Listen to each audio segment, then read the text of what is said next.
Hello and welcome to Brainy Gardener. Today, it is all about how to grow and care for the oxtongue plant. Oxtongue plant is a popular variety of Gasteria found in cultivation.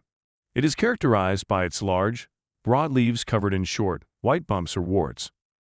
The leaves grow in rosettes directly from the base and can reach up to 18 inches in length. This plant is native to the hilly terrain of South Africa. In its native range, it is a winter rainfall plant and blooms from August to October with long-lasting pink or orange flowers. The Gasteria carinata var. Varicosa is well suited to be used as an indoor or outdoor houseplant because they thrive with little water and can tolerate some shade. This plant is relatively easy to grow and makes an excellent addition to any succulent collection. It can thrive in a wide range of growing conditions and can be grown indoors or outdoors. When grown indoors, they are incredibly simple to take care of and require minimal maintenance. Oxtongue plant likes to grow in shaded locations that provide plenty of protection from the sun. It prefers being in the shade, but it can tolerate mild sunlight for part of the day as well. So if you are growing this succulent indoors, place it where it gets bright light. These plants appreciate bright light but not the harsh sun. Protect them from hot afternoon sunlight.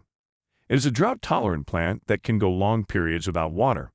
When you do water, thoroughly soak the soil and then let it dry out completely before watering again. During the winter months, reduce watering even further, only giving it enough to keep the leaves from wrinkling.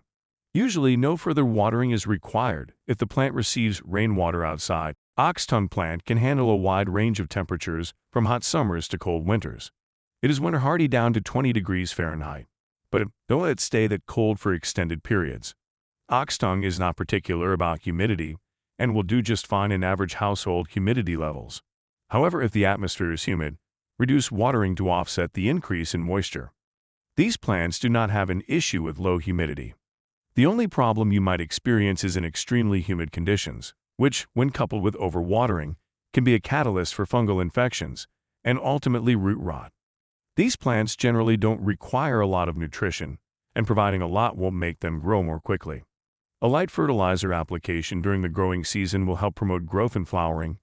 Use a well-balanced, succulent fertilizer diluted to half strength. Apply every other month from spring to summer. Oxtongue plant can be propagated from offsets, cuttings, and seeds. To propagate by cuttings, pick a healthy leaf at least 3 to 4 inches in length. Make a clean cut along the width of the leaf near the base. Allow the cutting to callus over for a few weeks. After the wound has healed, lay the leaf on its side and bury the cut end in the potting medium. Once the roots are established in the container, you can move the plant to a new pot. When propagating by offsets, simply cut them from the main plant near the base. Like cuttings, the offsets also need time to heal. Once the wound has calloused, plant the offset in a fresh pot of well-draining succulent soil. New growth will begin to show in a few weeks. If you are using seeds, place the seeds on top of the soil, then lightly press them in. Cover them with only a light layer. Keep the soil slightly moist, and place the pot in an area with bright, indirect sunlight. The seed will germinate within 2 to 4 weeks. Oxtongue plant can thrive in the same pot for over a decade if given the right conditions.